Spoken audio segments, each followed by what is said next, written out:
ಹುಟ್ಟಿನ ಬಗ್ಗೆ ತಲೆ ಕೆಡಿಸ್ಕೋಬೇಡ, ಅದು ಆಗಿ ಹೋಗಿದೆ, ಅದನ್ನೆಲ್ಲ ಬದಲಾವಣೆ ಮಾಡೋಕ್ಕಾಗುತ್ತೆ, ಅದನ್ನು ಮಾತುಗಳು. ಸಾವು ಅನ್ನೋದು ಗ್ಯಾರಂಟಿ ಇದೆಯಪ್ಪ, ಅದು ನೀನು ಅದ್ರ ಬಗ್ಗೆ ಯಾಕೆ ಚಿಂತೆ ಮಾಡ್ತೀಯ? ನೀ ಬರಬೇಡ ಅಂದ್ರೆ ಬರ್ತತಿ, ಬಿಡ್ತದೆ ಅನ್ನೋದು. ಕಂಗಳ ತುಂಬಿದ ಬಳಿಕ ನೋಡಲಿಲ್ಲ, ಮನ ತುಂಬಿದ ಬಳಿಕ ನೆನೆಯಲಿಲ್ಲ ಅಂತ ವಚನದ ಒಂದು ಸಾಲು ಇದೆ.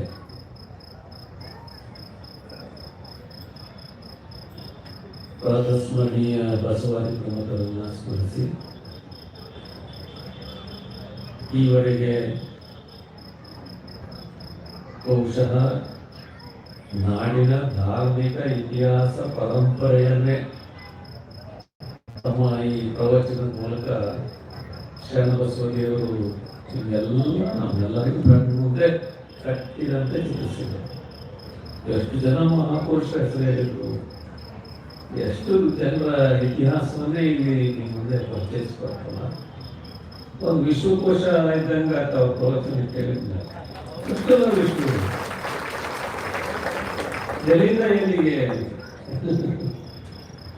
ಮೈಸೂರು ಉದ್ಯೋಗ ಹೇಳ್ತಾರೆ, ಈ ಕಡೆ ಬಿಜಾಪುರ ಹೇಳ್ತಾರೆ, ಹೇಳ್ತಾರೆ, ಎಷ್ಟು ವಿಷಯಗಳು ಬಂತು ನೋಡಿ. ನೀವು 1 ಗಂಟೆ ನೀವು ಕುತ್ಕೊಂಡು ಕೇಳಿದ್ದಕ್ಕೆ ಅಷ್ಟೆಲ್ಲ ವಿಚಾರಗಳು ಬಂತಲ್ರಿ.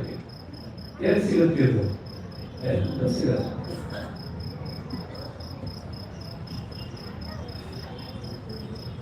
ನಾನು ಬಹಳ ಸಂತೋಷ ಆಗ್ತಾ ಇದೆ. ನಾನು ಬಂದೆ, ನಾನು ನೋಡಿದೆ, ನಾನು ಗೆದ್ದೆ ಅಂತ ಒಂದು ಇಂಗ್ಲಿಷ್ ನಾಟಕದಲ್ಲಿ ಬರ್ತತ್ತು ಒಂದು ಮಾತು. I came, I saw, I conquer. ನಾನು ಬಂದೆ, ನಾನು ನೋಡಿದೆ, ನಾನು ಗೆದ್ದೆ. ಇವತ್ತು ನಮಗೆ ನಾವಿವತ್ತು ದೂರದ ಮಲೆನಾಡಿನಿಂದ ಈ ಹೂಬಳ್ಳಿಯ ಸಿದ್ದಪ್ಪಜ್ಜನ ಗುಡಿಗೆ ಬಂದ್ವಿ, ನೂತನ ಶಿಲಾಮಂಟಪವನ್ನು ನೋಡಿದ್ವಿ, ಈ ಎಲ್ಲ ಕಾರ್ಯಕ್ರಮಗಳ ಪರಿಚಯವನ್ನು ಮಾಡ್ಕೊಂಡ್ವಿ, ನಾವು ಗೆದ್ವಿ. ಸಂತೋಷ. ನಮಗೇನು ಹೊಸದಲ್ಲ. ಅವರು ನಮ್ಮ ಕೊರವಿಯವ್ರಿಗೆ ಪರಿಚಯ ಮಾಡಿ ಹೇಳಿದ್ರು, ಕಾಸಿದ್ದೇಶ್ವರ ಕಾಲೇಜಿಗೂ ಡಿಗ್ರಿ ಮಾಡುವಾಗ ಇಲ್ಲೇ ಹೋಗ್ತಿದ್ವಿ. ದಿವಸ ಸಿಟಿ ಬಸ್ನಾಗ ಯೂನಿವರ್ಸಿಟಿಗೆ ಹೋಗ್ಬೇಕಾದ್ರೂ ಇಲ್ಲಿಗೆ ಹೋಗ್ತಿದ್ವಿ. ಆಗಂತೂ ಹಳೆ ಮಠ ರೋಡ್ಗೆ ಇತ್ತು, ಹೆಚ್ಚು ಕಮ್ಮಿ ಆದ್ರೆ ಒಳಗೆ ಬರ್ಬೇಕು ಬಸ್ಸು, ಅಷ್ಟು ಹತ್ರದಲ್ಲೇ ಇತ್ತು. ಮುಣಕಲ್ ಅಂದ್ಕೊಳ್ಳೆ ನೆನಪಾಗ್ತಿದ್ದದ್ದು ಯಾವುದು? ಸಿದ್ದಾಪಂಚ. ಮುಣಕಲ್ ಅಂದ್ಕೊಳ್ಳೆ ಸಿದ್ದಾಪಂಚ, ಮುಣಕಲ್ ಬಸ್ ಸ್ಟಾಪ್ ಅಂದ್ರೆ ಸಿದ್ದಾಪಂಚ. ಅಷ್ಟು ಕಾರ್ಯಾತ್ಮಕ ಸಂಬಂಧ ನಮಗೆ. ಇಲ್ಲಿ ಇದ್ದಷ್ಟು ವರ್ಷವೂ ಕೂಡ ನಿತ್ಯ ಈ ರಸ್ತೆಯಲ್ಲಿ ಹೋಗುತ್ತಾರೆ, ಸಿದ್ದಪ್ಪಜ್ಜ ದರ್ಶನ ಆಗ್ತದೆ. ಅವತ್ತು ಈಗ ಈ ಭವ್ಯವಾದಂತಹ ಶಿಲಾಮಂಟಪವನ್ನು ನೋಡಿ ಇಷ್ಟೆಲ್ಲ ಬದಲಾವಣೆ ಆಗಿದೆ. ಇಂತಹ ಅಪರೂಪದ ಒಂದು ಕಾರ್ಯಕ್ರಮವನ್ನು ಇಲ್ಲಿ ಆಯೋಜನೆ ಆಗಿದೆ. ಪ್ರವಚನ ಕಾರ್ಯಕ್ರಮ ಇರ್ಬೋದು, ದಾಸೋಹ ಇರ್ಬೋದು, ಭಜನೆ ಇರ್ಬೋದು, ಉತ್ಸವಗಳು ಒಂದೇ ಎರಡೇ. ನಾಡಿನ ಎಲ್ಲ ಪ್ರಮುಖ ಸ್ವಾಮಿಗಳವರನ್ನು ಬರಮಾಡಿಕೊಂಡು ಅವರ ಮೂಲಕ ನಿಮಗೆ ಒಂದಿಷ್ಟು ವಿಚಾರಗಳನ್ನು ತಿಳಿಸುವಂತ ಕೆಲಸ ಇವತ್ತು ಈ ವೇದಿಕೆ ಮೂಲಕ ನಡೀತಾ ಇದೆ. ಇದು ಸಿದ್ದಪ್ಪಜ್ಜನ ಒಂದು ಆಶೀರ್ವಾದ. ಸ್ವಾಮಿಗಳು ಬಹಳ ಚೆನ್ನಾಗಿ ಪ್ರವಚನದಲ್ಲಿ ಹೇಳಿದರು. ಅವರ ಎಲ್ಲ ಪ್ರವಚನದ ಸಾರ ಏನಪ್ಪ ಅಂದ್ರೆ, ಒಂದು ಉದಾಹರಣೆ ಕೊಟ್ಟು ಹೇಳಬೇಕು. ಯಾರೋ ಒಬ್ಬ ರೈಲು ಹತ್ತಿರ್ತಾನೆ, ಟಿಕೆಟ್ ಕಲೆಕ್ಟರ್ ಬರ್ತಾನೆ, ಟಿಕೆಟ್ ಕೊಡು, ಟಿಕೆಟ್ ತೋರಿಸ್ತಾನೆ. ಅವನು ಟಿಕೆಟ್ ಇಲ್ಲ ತಗೊಂಡ ಕೂಡಲೇ ಸೀಟ್ ಬರ್ತದೆ ಕಲೆಕ್ಟರ್ಗೆ ಟಿಕೆಟ್ ಚೆಕ್ ಮಾಡೋದು. ಆಗ ಅವನು ಕೇಳ್ತಾನೆ, ನೀವು ಟಿಕೆಟೇ ತಗೊಂಡಿಲ್ಲ ಅಂದ್ರೆ ನೀವು ಫೈನ್ ಹಾಕ್ಬೇಕು. ಎಲ್ಲಿಂದ ಹತ್ತಿದೆ ಅಂತ ಕೇಳ್ತಾನೆ. ಆಗ ಅವನಂತಾನೆ ನಂಗೆ ಗೊತ್ತಿಲ್ಲ, ಟಿಕೆಟ್ ತಗೊಂಡಿಯ ಗೊತ್ತಿಲ್ಲ, ಎಲ್ಲಿಂದ ಹತ್ತಿದೆ ಗೊತ್ತಿಲ್ಲ, ಅಲ್ಲ ಇವನು ವಿಚಿತ್ರ ಇದೆಯಲ್ಲ, ಇವನು ಎಲ್ಲಿಂದ ಹತ್ತಿದೆ ಅಂತ ಗೊತ್ತಿಲ್ಲ ಅಂತಾನೆ ಅಂದ್ಮೇಲೆ ಹೋಗಿ ಎಲ್ಲಿಗೆ ಹೋಗ್ತಾ ಇದೆಯಾ ಅಂತ ಅವನ ಉತ್ತರ ರೆಡಿಮೇಡ್ ಆಗಿತ್ತು, ಗೊತ್ತಿಲ್ಲ. ಎಲ್ಲಿಂದ ಹತ್ತಿದೆ ಗೊತ್ತಿಲ್ಲ, ಎಲ್ಲಿಗೆ ಹೋಗ್ತಾ ಇದೀವಿ ಗೊತ್ತಿಲ್ಲ. ಇದನ್ನೆಲ್ಲ ಕೇಳಿದ್ರೆ ನಾವು ಇನ್ನೂ ಆಶ್ಚರ್ಯವಾಗಿ ಇನ್ನೊಂದು ಪ್ರಶ್ನೆ ಕೇಳ್ಬಿಡ್ತಾನೆ, ಹೋಗ್ಲಿ ಎಲ್ಲಿಂದ ಹತ್ತಿದೆ ಗೊತ್ತಿಲ್ಲ, ಎಲ್ಲಿಗೆ ಹೋಗ್ತಾ ಇದೆಯಾ ಗೊತ್ತಿಲ್ಲ, ಯಾಕೆ ಹೋಗ್ತಾ ಇದೆಯಾ, ಅದಕ್ಕೂ ಒಂದು ರೆಡಿಮೇಡ್ ಉತ್ತರ ಗೊತ್ತಿಲ್ಲ. ಇದು ಯಾರೋ ಒಬ್ಬ ರೈಲಲ್ಲಿ ಕೂತು ಪ್ರಯಾಣಿಕನ ಕಥೆ ಅಲ್ಲ, ಇದು ಎಲ್ಲರ ಕಥೆ, ನಮ್ಮೆಲ್ಲರ ಕಥೆ. ಎಲ್ಲಿಂದ ಬಂದ್ವಿ ಗೊತ್ತಿಲ್ಲ, ಎಲ್ಲಿಗೆ ಹೋಗ್ತಾ ಇದ್ದೀವಿ ಗೊತ್ತಿಲ್ಲ, ಹೋಗಿ ಯಾಕೆ ಹೋಗ್ತಾ ಇದ್ದೀವಿ ಗೊತ್ತಿಲ್ಲ. ಒಂದ್ ದಿವಸ ಹುಟ್ಟಿ ಬಂದ್ವಿ, ಕೊನೆಗೆ ಒಂದು ದಿವಸ ಸಾಯ್ತಾ ಇದ್ದೀವಿ, ಇದ್ದಷ್ಟು ದಿವಸ ಹಂಗೂ ಹಿಂಗೂ ಅಂತ ಬದುಕ್ತಾ ಇದ್ದೀವಿ. ಯಾಕೆ ಅನ್ನೋ ಪ್ರಶ್ನೆಗೆ ನಮಗೆ ಇನ್ನೂ ಉತ್ತರ ಸಿಕ್ಕಿಲ್ಲ. ಈ ಉತ್ತರವನ್ನ ಹುಡುಕಿದಂಥವರೇ ಮಹಾಪುರುಷರು. ಆ ಮಹಾಪುರುಷ ಸಾಲಿನಲ್ಲಿ ಸಿದ್ಧಪ್ಪ, ಅವರಿಗೆ ಗೊತ್ತಿತ್ತು ನಾನು ಎಲ್ಲಿಂದ ಬಂದೆ, ಎಲ್ಲಿಗೆ ಹೋಗ್ಬೇಕು, ಅಂದ್ರೆ ಯಾಕೆ ಹೋಗ್ಬೇಕು, ಯಾಕೆ ಬಂದೆ. ಇದು ಆ ಟಿಕೆಟ್ ಹೊತ್ತು ಪೂರ್ತಿ ಟಿಕೆಟ್ ತಗೊಂಡೇ ಬಂದಿದ್ರು ಅವರು. ಎಲ್ಲಿಗೆ ಹೋಗಿ ಮುಟ್ಬೇಕು ಅಲ್ಲಿ ಮುಟ್ಬೇಕು ಅಂತಾನೆ ಬಂದಿದ್ರು. ಅಲ್ಲಿ ಮುಟ್ಟೋವರೆಗೂ ಹೀಗೆ ಹೋಗ್ಬೇಕು ಅನ್ನೋದನ್ನು ಕೂಡ ನಿರ್ಧರಿಸಿಕೊಂಡು ಬಂದಿದ್ರಲ್ಲ. ಇದು ಮಹಾತ್ಮರಿಗೂ ಸಾಮಾನ್ಯರಿಗೂ ಇರುವಂತಹ ವ್ಯತ್ಯಾಸ ಅಂತ ಮಹಾಪುರುಷ ಸಿದ್ದಪ್ಪಜ್ಜ. ಇದನ್ನು ನಾವು ಗಮನಿಸ್ಬೇಕು.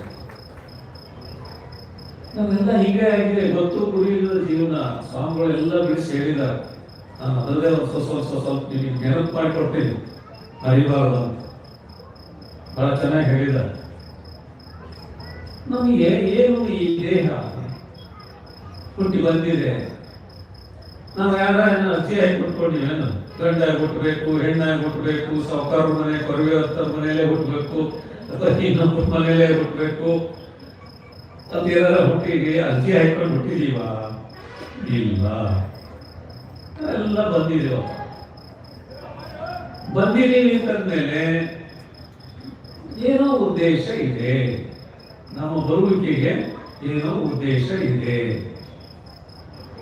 ಆ ಏನು ಉದ್ದೇಶ ಅನ್ನೋದನ್ನು ತಿಳ್ಕೊಳ್ಳದೆ ಹೋದ್ರೆ ನಾವು ಬಂದು ಏನ್ ಸಾರ್ಥಕ? ಹೋಗಿ ಬಂದು ಉದ್ದೇಶವನ್ನ ಅರ್ಥೈಸಿಕೊಂಡು ಆ ದಾರಿಯಲ್ಲಿ ನಡೆಯದಿದ್ರೆ ಮತ್ತೆ ಈ ಜೀವನಕ್ಕೆ ಏನಾಗ್ತಾ ಇದೆ? ಹಾಗಾಗಿ ಈ ಗೊತ್ತು ಗುರಿ ಇಲ್ಲದೆ ಇರತಕ್ಕಂಥ ಜೀವನವನ್ನು ನಾವು ನಡೆಸ್ತಾ ಇದೀವಲ್ಲ, ಇದೇನಕ್ಕೆ ಇದಕ್ಕೆ ಅರ್ಥವೇ ಇಲ್ಲದಂತೆ ಆಗಿದೆ. ಅದಕ್ಕೇನೆ ಹೇಳ್ತಾರೆ ನಡೆಬೇಡ ನುಡಿಬೇಡ ಅಂತ. ಸುಮ್ಮನೆ ಇದಕ್ಕೊಂದು ಜೀವ ಇದೆ, ಇದು ನಡೀತತಿ, ಇದು ನುಡಿತತಿ. ಈ ನಡೆಗೂ ಅರ್ಥ ಇಲ್ಲ, ಈ ಗುಡಿಗೂ ಅರ್ಥ ಇಲ್ಲ. ಕೀ ಕೊಟ್ಟ ಗೊಂಬೆಗಳಂತೆ ಕೀ ಇರುವವರಿಗೆ ಕುಣಿತವೆ, ಆಮೇಲೆ ಸ್ತಬ್ಧ ಆಗ್ತದೆ. ಹಾಗೆ ನಮ್ದು ನೀರಿನ ಮೇಲಿನ ಗುಳ್ಳೆಯಂತೆ ವ್ಯರ್ಥವಾಗ್ತಾ ಇದೆ. ಅದಕ್ಕೆ ಎಂಥ ಮಾನವ ಜನ್ಮ ಏನು ಕೆಡಿಸಿ ಬಿಟ್ರಪ್ಪ, ಇಂಥ ಮಾನವ ಜನ್ಮ ಸಿಕ್ಕಿದೆ ಅನ್ಬೇಕಯ್ಯ. ನೋಡಿ, ಕಣ್ಣು ಕಿವಿ ಮೂಗು ಬಾಯಿ ನಾಲಿಗೆ ಅನ್ನೋಲ್ಲ, ಕಾಲಧರ್ಮ ಧ್ಯಾನವನ್ನು ಬರ್ತಿರಪ್ಪಯ್ಯ.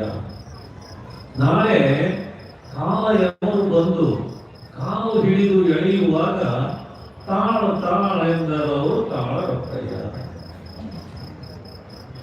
ಇವತ್ತು ನಾವೆಲ್ಲ ಇಂಥ ಸುಂದರವಾದಂತಹ ಶರೀರ ಕಟ್ಟಿದ್ರೆ ನೀವೆಲ್ಲ ಯೋಚನೆ ಮಾಡ್ರಿ, ಒಂದೇ ಕಂಪ್ನಿ ಪ್ರಾಡಕ್ಟ್ ತಯಾರಾದಂತಹ ಕಾರ್ಗಳಲ್ಲಿ ಒಂದು ಸ್ವಲ್ಪ ಏನಾರ ಮಿಸ್ಟೇಕ್ ಇರ್ತದೆ, ಏನಾರ ವ್ಯತ್ಯಾಸ ಇರುತ್ತೆ. ಆದ್ರೆ ಇವು ಅಥವಾ ಒಂದೇ ತರ ಇರ್ತಾವೆ, ಒಂದೇ ತರ ಮಾಡೆಲ್ಗಳು ಚೇಂಜ್ ಆಗಿರಲ್ಲ. ಅದಕ್ಕೆ ಮೋಲ್ಡ್ ಮಾಡಿರ್ತಾರೆ, ಆ ಮೋಲ್ಡ್ ಅಲ್ಲಿ ಬಂದ್ಬಿಡ್ತಾವೆ, ಅಲ್ಲಿ ಏನು ಬದಲಾವಣೆ ಆಗಲ್ಲ. ಆದ್ರೆ ಇಷ್ಟು ಕೋಟಿಗಳಂತರ ಜೀವಿಗಳು ಬಂದಿವಲ್ಲ, ನಾವು ಒಬ್ಬರನ್ನು ಬಂದಿಲ್ಲಲ್ಲ, ಎಂತ ಮೋಲ್ಡಿಂಗ್ ಇದು ಭಗವಂತನ ಸೃಷ್ಟಿ. ನೀವು ಅಂತೀರಿ ಇವ್ರು ನೋಡಿ ಅವರಂಗ ಇದ್ದಾರೆ, ಅದು ಸ್ವಲ್ಪ ಗಿಡ್ಡ, ಸ್ವಲ್ಪ ಎತ್ತರ, ಸ್ವಲ್ಪ ಕಪ್ಪು, ಸ್ವಲ್ಪ ಬಿಳುಪು, ಈಗ ಎಷ್ಟು ಡಿಫರೆನ್ಸ್ ಇದೆಯಲ್ಲ, ವ್ಯತ್ಯಾಸ. ಇಂಥ ಸೃಷ್ಟಿ ಅಂತ ಭಗವಂತನ ಸೃಷ್ಟಿ ಅಲ್ಲ ಇದು. ಇದನ್ನ ನಾವು ಅರ್ಥ ಮಾಡ್ಕೊಟ್ಟಿಲ್ಲ. ಎಂಥ ಮಾನವ ಜನ್ಮ, ಇವನ್ನೆಲ್ಲ ಕೊಟ್ಟಿದ್ದಾನೆ, ಕಣ್ಣು, ಕಿವಿ, ಮೂಗು, ಬಾಯಿ, ನಾಲಿಗೆ. ಆದರೆ ಕಾಲಹರಣ, ಧ್ಯಾನ, ಭಗವಂತನ ನಾಮಸ್ಮರಣೆಯನ್ನು ಮರ್ತೇವಲ್ಲಪ್ಪ. ಅದೇ ನಾಳೆ ಕಾಲ ಅನ್ನೋರು ಬಂದು ನಾವು ಕಾಲಿಂದ ಎಳ್ಕೊಂಡು ಹೋಗ್ಬೇಕಾದ್ರೆ, ಸ್ವಲ್ಪ ತಾಳಪ್ಪ, ಮೊಮ್ಮಕ್ಕಳಿಗೆ ಆಸ್ತಿ ಬರ್ಲಿಲ್ಲ, ಮೊಮ್ಮಕ್ಕಳಿಗೆ ಅದನ್ನು ಹೇಳಿ ಬರ್ತೀನಿ, ಇದನ್ನ ಹೇಳಿ ಬರ್ತೀನಿ ಅಂದ್ರೆ ತಾಳದಪ್ಪ ಯಾವ ತಾಳದು. ಆದ್ರಿಂದ ನಮ್ಮ ಜೀವನ ಹುಟ್ಟಿ ಬಂದಿದೆ, ಮನೆಗೆ ಸಾಯುವುದು ನಿಶ್ಚಿತವಾಗಿದೆ. ಆ ಹುಟ್ಟು ಸಾವಿನ ಮಧ್ಯದ ಜೀವನ ಏನಿದೆಯಲ್ಲ ಅದು ಬಹಳ ದೊಡ್ಡದು ಅಂತ ತಿಳ್ಕೋಬೇಕು. ಕೆಲವು ಏನ್ ಮಾಡ್ತಾರೆ ಅಂದ್ರೆ, ಅಯ್ಯೋ ನಾನು ಬಡವ್ರ ಮನೆ ಹುಟ್ಟು ಬಂದೆ, ನನಗೆ ಅದಿಲ್ಲ ಇದಿಲ್ಲ, ನಾನು ಅಲ್ಲಿ ಹುಟ್ಬೇಕಾಗಿತ್ತು, ಆ ಜಾತಿಯಲ್ಲಿ ಹುಟ್ಬೇಕಾಗಿತ್ತು, ಹಿಂಗ ಅನ್ಕಂತ ಅರ್ಧ ಆಯುಷ್ಯನ ಹುಟ್ಟಿನ ಬಗ್ಗೆ ಚಿಂತೆ ಮಾಡೇ ಕಳ್ಕೊಳ್ತಾರೆ. ಅಷ್ಟೊಳಗೆ ಒಂದು ಅರ್ಧ ಆಯುಷ್ಯ ಮುಗಿದಿರ್ತತಿ, ಆಮೇಲೆ ವಯಸ್ಸಾಗುತ್ತೆ, ಆ ಕಾಯಿಲೆ ಈ ಕಾಯಿಲೆ ಇವೆಲ್ಲ ಶುರುವಾಗಿ ಇನ್ನೊಂದಷ್ಟು ವರ್ಷ ಏನ್ ಮಾಡ್ತಾರೆ, ಅಯ್ಯೋ ಸಾವು ಬರ್ತದೆ, ಸಾವು ಬರ್ತದೆ, ಸಾವು ಬರ್ತದೆ ಅಂತ ಸಾವಿನ ಬಗ್ಗೆ ಚಿಂತೆ ಮಾಡ್ತಾರೆ. ಹುಟ್ಟಿನ ಬಗ್ಗೆ ಅರ್ಧ ಜೀವನ ಹೋಯ್ತು, ಸಾವಿನ ಬಗ್ಗೆ ಹೆದರಿಕೆ ಇನ್ನು ಅರ್ಧ ಜೀವನ ಹೋಯ್ತು. ಹೀಗಾಗಿ ಇಡೀ ಜೀವನ ವ್ಯರ್ಥವಾಯಿತು. ಅದಕ್ಕೆ ಶರಣ ಹೇಳ್ತಾರೆ, ಹುಟ್ಟಿನ ಬಗ್ಗೆ ತಲೆ ಕೆಡಿಸ್ಕೋಬೇಡ, ಅದು ಆಗಿ ಹೋಗಿದೆ, ಅದನ್ನೆಲ್ಲ ಬದಲಾವಣೆ ಮಾಡಕ್ಕಾಗುತ್ತೆ, ಅದನ್ನ ಮರ್ತ್ಕೊಡು. ಸಾವು ಅನ್ನೋದು ಗ್ಯಾರಂಟಿ ಇದೆಯಪ್ಪ, ಅದು ನೀನು ಅದ್ರ ಬಗ್ಗೆ ಯಾಕೆ ಚಿಂತೆ ಮಾಡ್ತೀಯ? ನೀ ಬರಬೇಡ ಅಂದ್ರೆ ಬರ್ತತಿ, ಬಿಡ್ತದೆ ಅನ್ನೋದು. ಬಾರದು ಒಪ್ಪದು, ಒಪ್ಪದು ತಪ್ಪದು, ಅದ್ರ ಬಗ್ಗೆ ಯಾಕೆ ಚಿಂತೆ ಮಾಡ್ತೀವಿ? ಅದ್ರ ಬಗ್ಗೆ ಚಿಂತೆ ಮಾಡಬೇಡ, ಹುಟ್ಟಿನ ಬಗ್ಗೆನೂ ಚಿಂತೆ ಮಾಡಬೇಡ, ಸಾವಿನ ಬಗ್ಗೆ ಚಿಂತೆ ಮಾಡಬೇಡ. ಎರಡರ ಮಧ್ಯದ ಜೀವನ ಇದೆಯಲ್ಲ, ಇದ್ರ ಬಗ್ಗೆ ಯೋಚನೆ ಮಾಡು. ಚಿಂತೆ ಮಾಡಬೇಡ, ಯೋಚನೆ ಮಾಡು. ಯೋಚಿಸುವುದು ಬೇರೆ, ಚಿಂತೆ ಮಾಡೋದು ಬೇರೆ. ಯಾಕೋ ಸರಿಯಾನಲ್ಲಿ ಬಹಳ ಚಿಂತೆ ಹೆಚ್ಕೊಂಡ್ರಿ ಅಂತ, ಎಲ್ಲ ಕೆಲಸ ಮಾಡ್ತಾ ಇದಾರೆ, ಈಗ ಮಠ ಕಟ್ತಾ ಇದಾರೆ ಅಂತಂದಾಗ, ಓ ಯೋಜನೆ, ಇದು ಯೋಚನೆ, ಹೀಗಾಗ್ಬೇಕು ಹೀಗಾಗ್ಬೇಕು. ಹಾಗೆ ನಮ್ಮ ಜೀವನವನ್ನು ಕೂಡ ಒಂದು ಯೋಜನೆಯನ್ನು ರೂಪಿಸುವ ಮೂಲಕ ಮುನ್ನಡೆಯಬೇಕು. ಅದಕ್ಕೆ ಇಂಥದ್ದನ್ನು ಅರ್ಥೈಸಿಕೊಂಡಂತಹ ಪುಣ್ಯಾತ್ಮರು ಬಹಳಷ್ಟು ಜನ ನಮ್ಮ ನಾಡಿನಲ್ಲಿ ಆಗಿಬಿಟ್ಟಿದ್ದಾರೆ. ಅವ್ರನ್ನೆಲ್ಲ ನಾವು ಹೇಗ್ ಮಾಡಿದೀವಿ ಅಂದ್ರೆ, ಈಗ ಒಂದು ಪದ್ಯ ಇದೆ, ಹಿಂದಿನ ಸಾಲಿನ ಹುಡುಗರು ಅಂತ ಒಂದು ಪದ್ಯ ಇತ್ತು. ಹಿಂದಿನ ಸಾಲಿನ ಹುಡುಗರು ಅವರು ಎಷ್ಟೆಂತಾಗಿರ್ತಾರೆ ಅಂದ್ರೆ, ಹೈಸ್ಕೂಲ್ 8th ಅಲ್ಲೋ 9th ಅಲ್ಲೋ ಇಲ್ಲ ಇರ್ತಾರೆ. ಅವ್ರು ಬರೋರಿಗೆಲ್ಲ ಅಣ್ಣ ಅಕ್ಕ, ಬರೋರಿಗೆಲ್ಲ ಅಣ್ಣ, ಹೋಗೋರಿಗೆಲ್ಲ ತಮ್ಮ ಅಕ್ಕ. ಅವ್ರು ಕಳಿಸೋದು ನಾವು ಅಲ್ಲೇ ಇರೋದು. ಇನ್ನೂ ಉದಾಹರಣೆ ಕೊಡ್ಬೇಕು ಅಂದ್ರೆ, ಈ ಮೈಲಿ ಕಲ್ಲುಗಳು ಇರ್ತಾವ, ಕಿಲೋಮೀಟರ್ ಕಲ್ಲುಗಳು. ಹುಬ್ಬಳ್ಳಿ ಉಳ್ಕಲಿ ಬರ್ಬೇಕು ಅಂದ್ರೆ ಹುಬ್ಬಳ್ಳಿ 3 ಕಿಲೋಮೀಟರ್ ಅಂತ ಹೇಳ್ತಾರೆ. ಯಾರೋ ಬಂದಂತೆ ಇದು ಹುಡುಕಲಿ 3 ಕಿಲೋಮೀಟರ್ ಅಂತ ಅದ್ರ ಮೇಲೆ ಕುತ್ಕೊಂಡ ಕರ್ಕೊಂಡು ಹೋಗ್ತೀವಿ. ಆ ಕಲ್ಲು ದಾರಿ ತೋರಿಸುತ್ತೆ ಹೊರತು ನಮ್ಮನ್ನು ಇಲ್ಲಿ ಕರ್ಕೊಂಡ್ಬಂದು ಮುಡ್ಸಲ್ಲ. ಹಾಗೆ ನಾವು ಮಹಾಪುರುಷರನ್ನ, ಅವರೆಲ್ಲ ಬಂದ್ರು, ನಮಗೆ ಏನೆಲ್ಲ ಹೇಳಿದ್ರು, ಅವ್ರು ಹೋದ್ರು, ಅವರು ನಾವು ಬೀಳ್ಕೊಟ್ಟಿ ನಾವು ಯಥಾ ಪ್ರಕಾರ ಹಾಗೆ ಉಳ್ಕೊಳ್ತಾ ಇದ್ದೀವಿ. ಇದು ಮನುಷ್ಯ ಜನ್ಮಕ್ಕೆ ಅಪಾಯ. ಮನುಷ್ಯನಲ್ಲಿರ್ತಕ್ಕಂಥ ಈ ಬುದ್ಧಿಶಕ್ತಿಯನ್ನು ಬಳಕೆ ಮಾಡಿಕೊಂಡು ಆ ಮಹಾಪುರುಷರು ಹೇಳಿದ ಸಂದೇಶವನ್ನ ನಾವು ಬದುಕಬೇಕು. ಎಷ್ಟು ಜನ ಮಹಾಪುರುಷರು ಬಂದಾರೆ ನಮ್ಮ ದೇಶದಲ್ಲಿ? 1, 2 ಊರಲ್ಲಿ 1, 2 ಎಷ್ಟು ಜನ ಮಹಾಪುರುಷರು? ಇಲ್ಲೇ ಹುಬ್ಬಳ್ಳಿಲಿ ಸಿದ್ದಪ್ಪ ಇದ್ದಾನೆ, ಸಿದ್ದಾರೂಢ ಇದ್ದಾರೆ, ಸಿದ್ದಪ್ಪಜ್ಜ ಇದ್ದಾನೆ. ಎಷ್ಟು ಜನ? ಒಂದೊಂದು ಊರಿನಲ್ಲಿ 3, 4 ಜನ ಮಹಾಪುರುಷರು ಬಂದಿದಾರಲ್ಲ, ಎಂತ ಪುಣ್ಯ ಭೂಮಿ ಇದು. ಆದ್ರೆ ದುರಾದೃಷ್ಟ, ನಾವು ಅವನ್ನೆಲ್ಲರನ್ನು ಬೀಳ್ಕೊಟ್ಟು ಯಥಾ ಪ್ರಕಾರ ನಾವು ನಮ್ಮ ಜೀವನ ನಡೆಸ್ತಾ ಇದೀವಲ್ಲ, ಇದು ದುರಂತ. ಅದಕ್ಕೆ ಒಂದ್ಸಲ ಒಬ್ಬ ವಿದೇಶದಲ್ಲಿ ಕೂತಿದ್ದಂತೆ, ಇನ್ನೊಬ್ಬ ಈ ದೇಶದಲ್ಲಿ ಕೂತಿದ್ದಂತೆ. ಇಬ್ರು ಹೀಗೆ ಕಟ್ಟೆನಲ್ಲಿ ಕೂತು ಮಾತಾಡ್ತಿದ್ದಂತೆ. ಈ ದೇಶನ ಹೇಳ್ತಿದ್ದಂತೆ, ಏನಂತ? ನಮ್ಮ ದೇಶನ ಯದಾಯದಾಯ ಧರ್ಮಸ್ಯ ಗ್ಲಾನಿರ್ಭವತಿ ಭಾರತ ಅಭ್ಯುತ್ಥಾನಮ ಧರ್ಮಸ್ಯ ತದಾತ್ಮಾನಂ ಸೃಜಾಮ್ಯಹಂ.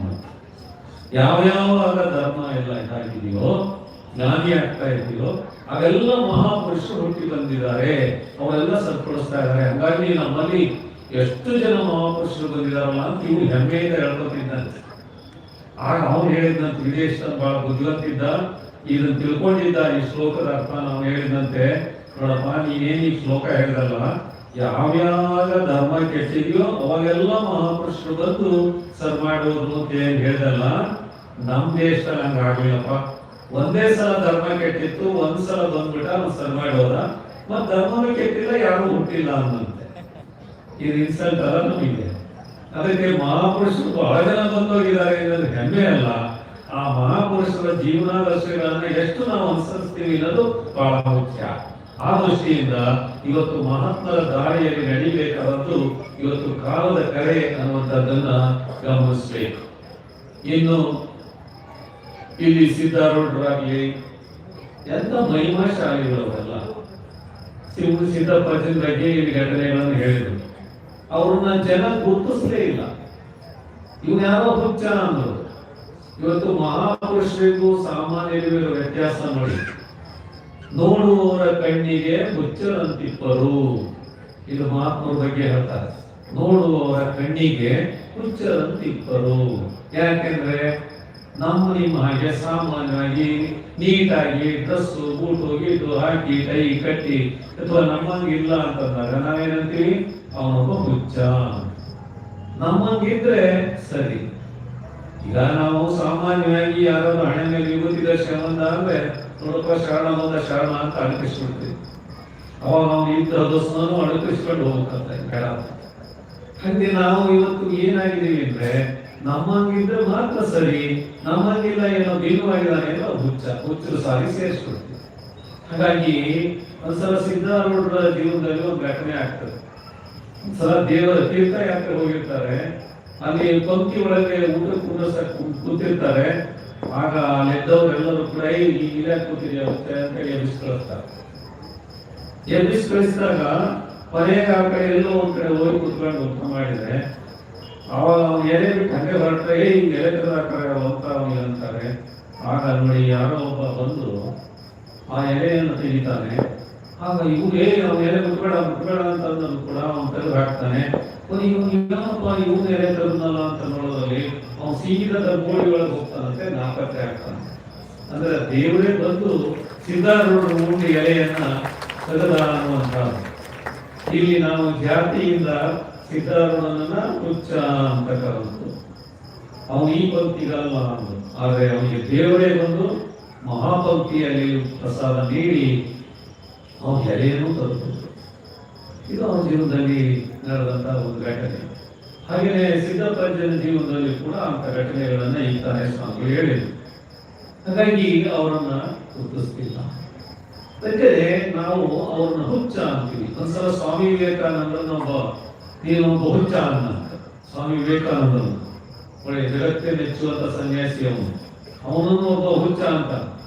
ಆಗ ಅವನು ಹೇಳ್ತಾನೆ, ಹೌದು ನಾನು ಹುಚ್ಚ. ಅವಾಗ ನೀವು ಹುಚ್ಚ ಅಂತ ಅವನಿಗೆ, ನಾನಂತೂ ಹುಚ್ಚ ಅಂತ ನೀನು ಅಂದ್ಬಿಟ್ಟೆ, ಸರಿ ನೀನು ಹುಚ್ಚ ಅಂತ. ಹಾಗಾಗಿ ನಾನು ಹುಚ್ಚ, ನೀನು ಹುಚ್ಚ. ಆದ್ರೆ ನನ್ನ ಹುಚ್ಚೇನು, ನೀನು ಹುಚ್ಚೇನು? ನನ್ನ ಹುಚ್ಚು ದೇವರು, ಧರ್ಮ, ಆಧ್ಯಾತ್ಮ, ಎಲ್ಲರ ಕಲ್ಯಾಣ, ಲೋಕ ಕಲ್ಯಾಣ, ಜನಸೇವೆ, ಇದು ನನ್ನ ಹುಚ್ಚು. ನಿನ್ನ ಹುಚ್ಚೇನು? ಆಸೆ, ಆಮಿಷ, ಹಣ, ಅಧಿಕಾರ, ಸಂಪತ್ತು, ಮೋಸ, ವಂಚನೆ, ಇದು ನಿನ್ನ ಹುಚ್ಚು. ಈಗ ನಾವಿಬ್ರು ಹುಚ್ಚರು ಅಂತ ಆಗ್ಲಿ.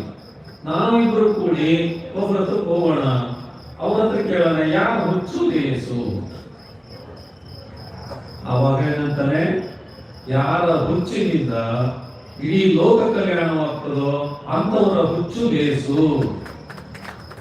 ಆದರೆ ಸ್ವಾರ್ಥಕ್ಕಾಗಿ ತನ್ನ ಸಂಕುಚಿತ ಭಾವನೆಯಿಂದ ಈ ಆಸೆ ಆಮಿಷಗಳನ್ನು ವ್ಯಕ್ತಿ ಬೆನ್ನತ್ತಿ ಲೋಕವನ್ನು ಕೆಡಿಸ್ತಕ್ಕಂಥವರು ವಿಚಾರ, ಅಂತ ಹುಚ್ಚು ಅಪಾಯಕಾರಿ. ಇವತ್ತು ಅಂತ ಅಪಾಯಕಾರಿ ವ್ಯಕ್ತಿಗಳು ಹೆಚ್ಚಾಗಿದ್ದಾರೆ.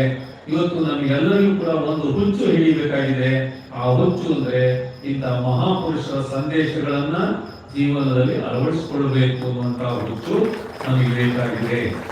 ಆ ಒಂದು ದೃಷ್ಟಿಕೋನವನ್ನ ನಾವಿವತ್ತು ಬೆಳೆಸ್ಕೋಬೇಕು. ಆರು ನಾನೆಂದು ವಿಚಾರಿಸು ಅಂತ ಹೇಳಿದರು. ಅದು ನಾವು ಪಾಶ್ಚಿಮಾತ್ಯ ಫಿಲಾಸಫರ್ಸ್ ಹೇಳ್ತಾರೆ, ನೋ ದೈ ಸೆಲ್ಫ್ ಫಸ್ಟ್ ಅಂತ. ನೋ ಅಂದ್ರೆ ತಿಳಿ ಅಂತ, ನೋ ತಿಳ್ಕೊ, ದೈ ಸೆಲ್ಫ್ ನಿನ್ನನ್ನು ನೀನು ಮೊದಲು ತಿಳ್ಕೊ ಅಂತಾರೆ ಪಾಶ್ಚಿಮಾತ್ಯ ಒಬ್ಬ ತತ್ವಜ್ಞಾನಿ. ಅದನ್ನೇ ಶಿವಯೋಗಿಗಳು ಹೇಳ್ತಾರೆ, ಆರು ನಾನೆಂದು ವಿಚಾರಿಸು. ಅದನ್ನೇ ಬಸವಣ್ಣವರು ಹೇಳ್ತಾರೆ, ಏನಾದರೂ ಸಾಧಿಸಬಹುದು, ಮತ್ತಿನ್ನೇನಾದರೂ ಸಾಧಿಸಬಹುದು, ನಾನಾರೆಂಬುದ ಸಾಧಿಸಲಾಗದು ಅಂತ. ಮೊದಲು ನಾನು ಯಾರು ಅಂತ ಅದನ್ನು ತಿಳ್ಕೊಳ್ಳೋದು ಎಷ್ಟು ಕಷ್ಟ ಅನ್ನೋದನ್ನು ಮಹಾಪುರುಷರು ಹೇಳಿದಾಗ ಗಾಬರಿ ಆಗ್ತದೆ. ನಿನ್ನನ್ನು ನೀನು ಮೊದಲು ತಿಳ್ಕೊ ಅಂತಾರೆ, ಆರು ನಾನೆಂದು ವಿಚಾರಿಸು ಅಂತಾರೆ, ನೋ ದೈ ಸೆಲ್ಫ್ ಫಸ್ಟ್ ಅಂತಾರೆ. ಇದು ಎಂಥ ಗಹನವಾದಂತ ವಿಷಯ ಬಂತಲ್ಲ. ನಮ್ಮನ್ನೇ ನಾವು ತಿಳ್ಕೊಳಕ್ ಆಗ್ತಾ ಇಲ್ಲ, ಆದ್ರೆ ಎಲ್ಲರನ್ನೂ ತಿಳ್ಕೊಳ್ಬೇಕು. ಬೇರೆಯವ್ರನ್ನ, ಅಕ್ಕಪಕ್ಕನ, ನೆರೆಮನೆಯವ್ರನ್ನ ತಿಳ್ಕೊಳಕ್ ನೋಡ್ತೀವಿ. ನಮ್ಮನ್ನೇ ನಮ್ಮ ಬಗ್ಗೆ ಅರಿವಿರಲ್ಲ. ನಮ್ಮನ್ನೇ ನಾವು ಯಾರು ತಿಳ್ಕೊಳ್ತಾರೋ, ಆರು ನಾನೆಂದು ವಿಚಾರಿಸಿದ್ರು, ನೋ ದೈ ಸೆಲ್ಫ್ ಫಸ್ಟ್ಗೆ ಉತ್ತರವಾಗಿ ನಿಂತರೋ ಅಂಥವ್ರು ಏನಾದರೂ ಸಾಧಿಸಬಹುದು, ಮತ್ತಿನ್ನೇನಾದರೂ ಸಾಧಿಸಬಹುದು, ತಾನಾರೆಂಬುದ ಸಾಧಿಸಲಾಗದು ಅನ್ನುವಂಥದ್ದನ್ನು ಸಾಧಿಸಿ ತೋರಿಸಿದಂತಹ ಪುಣ್ಯಾತ್ಮರೇ ಇವತ್ತು ಬಸವಾದಿ ಶರಣರು, ಸಿದ್ದಪ್ಪಜ್ಜನಂತವರು, ಸಿದ್ಧಾರೂಢರು, ಆಮೇಲೆ ಕುಮಾರಮಹಾಸ್ವಾಮಿಗಳವರು, ಇಂತಹ ಮಹಾಪುರುಷರು ತಮ್ಮ ಜೀವನದ ಸಾರ್ಥಕತೆಯನ್ನು ಪಡ್ಕೊಂಡಿದ್ದಾರೆ. ನ ಅಲ್ಪೇ ಸುಖವಸ್ತಿ ಭೂಮಾತ್ ಸುಖಂ ಅಂತ ತಿಳ್ಕೊಂಡ್ರು. ಅಕ್ಕಮಾದೇವಿ ಒಂದು ವಚನದಲ್ಲಿ ಹೇಳ್ತಾರೆ, ನ ಅಲ್ಪೇ ಸುಖವಸ್ತಿ, ಸಂಸಾರದಲ್ಲಿ ಸುಖ ಇಲ್ಲ ಅಂತ ಅವ್ರು ಅಕ್ಕಮಾದೇವಿ ಹೇಳಿದ ಮಾತು. ಭೂಮದಲ್ಲಿ ಸುಖವಿದೆ, ಆ ಸುಖ, ಅದು ಸುಖ ನಿಜವಾದ ಸುಖ ಅದು ಅಂತ ತಿಳ್ಕೊಂಡು ಸಾಮಾನ್ಯರಿಗೆ ಇದೇ ಸುಖ ಇದೆ, ಇದೇ ಸುಖ, ಇದೇ ಸುಖ ಅಂತ ಹೇಳಿ ಇದೇ ಬಿದ್ದು ಒದ್ದಾಡುವಂತ ಪರಿಸ್ಥಿತಿ ನಮಗಿದೆ. ಆದರೂ ಕೂಡ ನಾವು ತಿಳ್ಕೋಬೇಕು, ಅವ್ರು ಯಾರು ಕೂಡ ಸಂಸಾರವನ್ನು ತ್ಯಜಿಸಿದ್ರೆ ಅವ್ರು ತ್ಯಜಿಸಿದ್ರೆ ಹೊರತು ನಿನಗ್ಯಾರಿಗೂ ಸನ್ಯಾಸಿಗಳಾಗ್ರಿ ಅಂತ ಹೇಳಿಲ್ಲ. ಎಲ್ಲರೂ ಸನ್ಯಾಸಿಗಳಾದ್ರೆ ಲೋಕದ ಬೀಜಕ್ಕೆ ಬಳ್ಳಿಗೆ ಬೀಜವಿದ್ದಲ್ಲಿ ಜಗತ್ತು ಬೆಳಿಬೇಕಲ್ಲ. ನೋಡಿ, ಎಲ್ಲರಿಗಾಗಿ ತಮ್ಮನ್ನ ತಾವು ಸುಟ್ಕೊಂಡು, ಎಲ್ಲರಿಗಾಗಿ ತಾವು ತ್ಯಾಗವನ್ನು ಮಾಡಿದರು, ಎಲ್ಲರಿಗಾಗಿ ತಮ್ಮ ಜೀವನವನ್ನ ಆದರ್ಶಯುತವಾಗಿ ರೂಪಿಸಿಕೊಂಡ್ರು. ಎಲ್ಲರಿಗಾಗಿ ಅಂತ ಹೊರತು ತನಗಾಗಿ ಅಲ್ಲ. ಇದು ನಾವಿಲ್ಲಿ ಸಿದ್ದಪ್ಪಜ್ಜನಂತಹ ಮಹಾಪುರುಷರಲ್ಲಿ ತಿಳ್ಕೊಳ್ಬೇಕಾದಂತಹ ಅಂಶ. ಹಾಗಾಗಿ ಯಾವುದೇ ಮಹಾಪುರುಷರ ಜೀವನ ಚರಿತ್ರೆ ತಿಳ್ಕೊಳ್ಳಿ, ಅಲ್ಲಿ ಬರುವಂತಹ ಈ ಅಂಶಗಳನ್ನು ನಾವು ಇಲ್ಲಿ ಗುರುತಿಸಬೇಕು. ಆ ಹಿನ್ನೆಲೆಯಲ್ಲಿ ಇವತ್ತು ಸಿದ್ದಪ್ಪಜ್ಜ ಒಂದು ಮಾತು ಕೇಳ್ತಾರೆ, ಈ ಪತ್ರಿಕೆಯನ್ನು ಹಾಕೊಂಡಿದ್ದಾರೆ, ಬಸವಣ್ಣನವರಿಗಿಂತ ಭಕ್ತರಿಲ್ಲ, ರುದ್ರಿಯವರಿಗಿಂತ ಜಗವರಿಲ್ಲ ಅಂತ ಮಾತು ಈ ಪತ್ರಿಕೆಯಲ್ಲಿ ಮೇಲೆ ಶಿರೋನ ಮೇಲೆ ಹಾಕಿದ್ದೀರಿ. ಬಹಳ ಸಂತೋಷ ಆಯ್ತು ಅದನ್ನು ನೋಡಿದ ಮೇಲೆ. ಅದು ನಮ್ಮ ಸಿದ್ದಪ್ಪಜ್ಜ ಹೇಳಿದ ಮಾತು. ಹೇಗೆ ಮಹಾತ್ಮರನ್ನು ಹೇಗೆ ಗುರುತಿಸ್ತಾರೆ, ಗೌರವಿಸ್ತಾರೆ ಅನ್ನೋದನ್ನು ನಾವಿಲ್ಲಿ ಕಾಣಬೇಕು. ನಾವು ಒಂದ್ಸಲ ನಮ್ಮೊಬ್ಬರು ಕಂಡು ಒಬ್ಬರಿಗೆ ಆಗಲ್ಲ, ಅಸೂಯೆ ಪಡ್ತೀವಿ, ಮಾತ್ಸರ್ಯ ಪಡ್ತೀವಿ. ಸಿದ್ದಪ್ಪಜ್ಜ ಹೇಳಿ, ಬಸವಣ್ಣ ಹೇಳಿ, ಬಸವಣ್ಣನನ್ನು ಕುರಿತು, ಅಲ್ಲಮ ಪ್ರಭುವನ್ನು ಕುರಿತು ಸಿದ್ದಪ್ಪಜ್ಜ ಹೇಳಿದ ಮಾತು ಅಂತ ಆದರ್ಶ ಮಾತು. ಅದು ಸತ್ಯ. ಬಸವಣ್ಣ ಒಂದು ಎರಗಿಂತ ಹಿರಿಯರಿಲ್ಲ, ಶಿವಭಕ್ತರಿಗಿಂತ ಹಿರಿಯರಿಲ್ಲ ಅಂತ. ಬಸವಣ್ಣನವರಂತ ಭಕ್ತರಿಲ್ಲ ಅಂತ ಸಿದ್ದಪ್ಪಜ್ಜ ಹೇಳಿದ್ರು. ಬಸವಣ್ಣ ಹೇಳ್ತಾರೆ, ನನಗಿಂತ ಭಕ್ತರು ಯಾರು ಇಲ್ಲ, ನಾನೇ ಭಕ್ತ, ನಲ್ಲರೂ ದೊಡ್ಡವರು, ನನಗಿಂತ ಹಿರಿಯರಿಲ್ಲ, ಶಿವಭಕ್ತರಿಗಿಂತ ಹಿರಿಯರಿಲ್ಲ. ಈ ಮಹತ್ವದ್ದು ಎಂತ ವಿಚಾರದಲ್ಲಿ ಎಂತ ಸಾಮ್ಯತೆ ಇರುತ್ತದೆ ಅಂತ. ಹಾಗಾಗಿ ಹಾನಗಲ್ ಕುಮಾರ ಮಹಾಸ್ವಾಮಿಗಳವರು ಸಿದ್ಧಾರೂಢ ಮಠದಲ್ಲಿದ್ದು ಪ್ರಾಥಮಿಕ ಶಿಕ್ಷಣವನ್ನು ಪಡ್ಕೊಂಡು, ಅಂದ್ರೆ ಎಮ್ಮೆಗಳವರು ಜಡೆಸಿದ್ರು ಅಂತಿದ್ರು ಅಂತ ಮಹಾಪುರುಷರವರು. ಅವರನ್ನ ಕುಮಾರಸ್ವಾಮಿಗಳವರು ಅವರ ಹತ್ರ ಹೋಗೋದನ್ನು ಮೊದಲೇ ಗುರುತಿಸಿ, ಇಂಥವರೊಬ್ಬ ಬರ್ತಾ ಇದ್ದಾನೆ, ಇಂಥ ಪ್ರಶ್ನೆ ಕೇಳ್ತಾ ಇದ್ದಾನೆ ಅಂತ ಹೇಳಿ ಅವ್ರು ಇದೀಗ ಕಟ್ಟಬೇಕು ಕಟ್ಟಬಾರದು ಅನ್ನುವಂತ ಈ ಗೊಂದಲವನ್ನು ಗುರುತಿಸ್ಲಿಕ್ಕೆ ಹೋದಾಗ ಅವ್ರು ನೋಡಿ ಅವ್ನು ಬರ್ತಾನೆ ಅಂತ ಕೆಂಪು ವಸ್ತ್ರಕ್ಕೆ ದುಂಡು ಕಲ್ಲನ್ನು ಕಟ್ಟಿ ಪ್ರಾಣ ಹಾಗೆ ಕಟ್ಟಿರ್ತಾರೆ. ಅವನಿಗೆ ಉತ್ತರ ಅವ್ರು ಕೇಳೋದು ಬೇಡ, ಇವ್ರು ಹೇಳೋದು ಬೇಡ. ಈ ಥರದಲ್ಲಿ ಮಹಾತ್ಮರೊಡನೆ ಸಾಮ್ಯತೆ ಇರ್ತದೆ ಅನ್ನುವಂಥದ್ದನ್ನ ನಾವಿಲ್ಲಿ ಗಮನಿಸಬೇಕು. ಆ ದೃಷ್ಟಿಯಿಂದ ಇಂಥ ಮಹಾಪುರುಷರು ನಮ್ಮ ನಾಡಿನಲ್ಲಿ ಎಲ್ಲ ಕಡೆ ಇದ್ದಾರೆ. ಆದರೆ ದುರದೃಷ್ಟ ಇವತ್ತು ಇಂಥ ಸಮೃದ್ಧ ನಾಡು ಭಾರತ ದೇಶ, ಇಂಥ ಆದರ್ಶ ಪುಣ್ಯಕ್ಷೇತ್ರಗಳು ಇವೆಲ್ಲವುಗಳನ್ನು ಕೂಡ ಇವತ್ತು ನಾವು ಹಾಳು ಮಾಡ್ತಾ ಇದ್ದೇವೆ. ಮನುಷ್ಯ ಜೀವನ ಅದು ಸುಮ್ಮನೆ ಅಲ್ಲಪ್ಪ, ಹಾನಿ ಮಾಡ್ಕೋಬಾರ್ದು. ಭಗವಂತ ಕೊಟ್ಟಿರುವಂತಹ ಕೊಡುಗೆ. ಇವತ್ತು ಅಲ್ಲಿ ನೋಡಿ, ಅಲ್ಲಿ ಯುದ್ಧ ನಡೀತಾ ಇದೆ ಇರಾನ್ನಲ್ಲಿ, ಇಸ್ರೇಲ್, ಅಮೇರಿಕ ಒಂದಕ್ಕೊಂದು ಗುದಾಡ್ತವೆ, ಸಾಯಿಸ್ತಾರೆ. ಒಂದು ಯಾರೋ ಜನರನ್ನ ತೊಲ್ತಾರೆ, ಯಾವ್ದೋ ಆಸೆಗೆ, ಯಾವ್ದೋ ಆಮಿಷಕ್ಕೆ, ಇನ್ಯಾವುದೋ ಮಹತ್ವಾಕಾಂಕ್ಷೆಗೆ ಯಾರನ್ನೋ ಬಲಿ ತಗೊಳ್ಳೋದು. ಇವತ್ತು ಜಗತ್ತು ಎಷ್ಟು ವಿಚಿತ್ರವಾಗ್ತಾ ಇದೆಯಲ್ಲ ಅಂತ ಅನಿಸ್ತದೆ.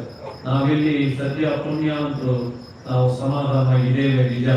ಆದ್ರೆ ಇವತ್ತಿನ ನಿರ್ಮಾಣ ಹೇಗಾಗಿದೆ ಅಂದ್ರೆ ಯಾರನ್ನೂ ನಂಬುವಂತಿಲ್ಲ ಅಂತ ಸ್ಥಿತಿಯಾಗಿದೆ. ಯಾವ ದೇಶ ಬೇಕಾದ್ರೂ ಮುಂದ್ಬೋದು ಅನ್ನುವಂತಹ ಸ್ಥಿತಿ ಇವತ್ತು ನಿರ್ಮಾಣ ಆದ್ರೆ ಇಂಥ ಅಭದ್ರತೆ ಬಂದ್ರೆ ಗತಿಯೇ. ನೀವು ಅಕ್ಕಪಕ್ಕ ಕೂತಿರ್ತೀರಿ, ಅವಾಗ ನಿಮ್ಮ ಮನಸ್ಸು ಹೇಳ್ತಾರೆ, ಪಕ್ಕದಾಗಿರೋ ಬಾಡಿ ಬೇಕಿರೋನು ಅಂತ ನಿಮ್ಮ ಮನಸ್ಸು ಹೇಳ್ತಾರೆ. ನೀವ್ ಯಾರ ಬಗ್ಗೆ ಹುಷಾರ ಅಂತ ಹೇಳ್ತೀರಲ್ಲ, ಬೇಕಿದ್ದಾನೆ ಅಂತ ಅವನ ಮನಸ್ಸು ಹೇಳ್ತಿರ್ತಾರೆ, ಪಕ್ಕದಾಗಿರೋ ನಂಬೇಡ, ಅವ್ನು ಬಾರಿ ಬೇಕಿದ್ದಾನೆ, ಬಹಳ ಹುಷಾರ ನೋಡಿ. ಅವನನ್ನು ಅನುಮಾನ ಪಡೋದು, ಇವನನ್ನು ಅನುಮಾನ ಪಡೋದು. ಈ ತರದಲ್ಲಿ ಅಕ್ಕಪಕ್ಕನೆ ಹೋಗ್ತಿರ್ತೀವಿ, ಒಬ್ಬರಿಗೊಬ್ಬರಿಗೆ ಅನುಮಾನ. ಬಹಳ ವಿಚಿತ್ರವಾಗಿದೆ ನಮಗೆ. ಅಂತ ಒಂದು ಸ್ಥಿತಿ ಇವತ್ತು ಭಾವನೆ ಬಂದ್ಬಿಟ್ಟಿದೆ. ಒಬ್ಬರಲ್ಲಿಯೂ ಕೂಡ ನಂಬಿಕೆ ಇಲ್ಲ, ಶ್ರದ್ಧೆ ಇಲ್ಲ, ಬದುಕಿನ ಬಗ್ಗೆ ವಿಶ್ವಾಸ ಇಲ್ಲ. ಇಂಥ ಜೀವನವನ್ನ ನಾವು ಹಾಳು ಮಾಡಿಕೊಂಡು ನಾವು ಎಂಥ ಒಂದು ಸ್ಥಿತಿಗೆ ಬಂದಿದೆ ಅನ್ನೋದನ್ನು ಗಮನಿಸಬೇಕು. ಅದಕ್ಕೋಸ್ಕರನೇ ಮಠ ಮಂದಿರಗಳನ್ನು ಮಾಡಿರೋದು, ಅದಕ್ಕೋಸ್ಕರನೇ ಮಹಾಪುರುಷರು ಬಂದಿರೋದು, ಅದಕ್ಕೋಸ್ಕರನೇ ಉತ್ಸವಾದಿಗಳು ನಡೆಯೋದು. ಇದನ್ನ ಗಮನಿಸ್ಬೇಕು ನೀವು. ಉತ್ಸವಗಳನ್ನ ಯಾವ್ದಕ್ಕಾಗಿ ಮಾಡೋದು? ಉತ್ಸವಗಳನ್ನು ಮಾಡೋದು, ಪುರಾಣ ಪ್ರವಚನಗಳನ್ನು ಹಚ್ಚೋದು, ತೇರು ಎಳೆಯುವುದಿರ್ಬೋದು, ಗುಡಿ ಗುಂಡಾರಗಳನ್ನು ಕಟ್ಟೋದಿರ್ಬೋದು. ಯಾರಿಗಾಗಿ? ಸಿದ್ದಪ್ಪಜಿಗೆ ಏನಾದ್ರು ಆಗ್ಬೇಕಾಗಿದೆಯಾ? ಈಗ ನೀವು ಗುಡಿ ಕಟ್ಟೋದ್ರಿಂದ ಸಿದ್ದಪ್ಪಜಿಗೆ ಏನು ಆಗ್ಬೇಕಾಗಿಲ್ಲ. ಆಗ್ಬೇಕಾಗಿರೋದು ಯಾರಿಗೆ? ನಮಗೆ. ನಾವು ಬಂತೀವಿ, ನೋಡ್ತೀವಿ, ದರ್ಶನ ಮಾಡ್ತೀವಿ, ಮನಸ್ಸು ಪವಿತ್ರತೆ ಆಗ್ತದೆ, ಏಕಾಗ್ರತೆ ಬರ್ತದೆ. ಆದ್ರಿಂದ ಯಾರಿಗಾಗಿ ಮಠ ಮಂದಿರಗಳು? ಸಾರ್ವಜನಿಕರಿಗಾಗಿ, ಜನತೆಗಾಗಿ. ಅದನ್ನು ನಾವು ಇವತ್ತು ಗಮನಿಸಬೇಕು, ಅವುಗಳನ್ನು ಕಾಪಾಡ್ಕೋಬೇಕು. ಇಂಥ ಮಹಾತ್ಮರ ದೇವಾಲಯಗಳನ್ನ, ಕ್ಷೇತ್ರಗಳನ್ನ ಕಾಪಾಡ್ಕೋಬೇಕು. ಆ ಮೂಲಕ ನಮ್ಮ ಜೀವನದ ರಥಯಾತ್ರೆಯನ್ನ ಸುಸೂತ್ರವಾಗಿ ಗುರಿ ಮುಟ್ಟಿಸ್ಬೇಕು. ಪಾದಗಟ್ಟೆವರೆಗೂ ಹೇಗೆ ರಥ ಹೋಗಿ ಬರ್ತದೋ ಹಾಗೆ ಭಗವಂತ ನಮಗೆ ಕೊಟ್ಟಿದ್ದಾನೆ. ಇದನ್ನು ವಾಪಸ್ ತಗೊಂಡು ಹೋಗಿ ಅವನಿಗೆ ಮುಟ್ಟಿಸ್ಬೇಕಲ್ಲ. ಏನಂತ ಕೇಳ್ತಾನಂತ ಗೊತ್ತಾ ಅವನು ದೇವರು? ನೋಡಿ, ಪ್ರತಿಯೊಬ್ರು ನಾವು ಎಲ್ಲ ಹೋದಾಗ ಒಂದು ಪ್ರಶ್ನೆ ಕೇಳ್ತಾನ ದೇವರು. ಏನ್ ಪ್ರಶ್ನೆ ಕೇಳ್ತಾನೆ ಅಂದ್ರೆ, ನೀನ್ ಯಾರು, ನೀನ್ ಎಲ್ಲಿಂದ ಬಂದೆ, ಏನ್ ಮಾಡಿ ಬಂದಿದೀಯಾ ಅಂತ ಕೇಳ್ತಾನೆ. ಈಗ ನಾವು ಈ ಪೆಂಡಾಲ್ ಹಾಕಿದ್ರೆ ಇಲ್ಲಿ ಬಾಡಿಗೆ ಕೊಡ್ಬೇಕು, ಈ ಮೈಕ್ ನಲ್ಲಿ ಬಾಡಿಗೆ ಕೊಡ್ಬೇಕು, ಇನ್ನೊಂದಕ್ಕೆ ಬಾಡಿಗೆ ಕೊಡ್ಬೇಕು.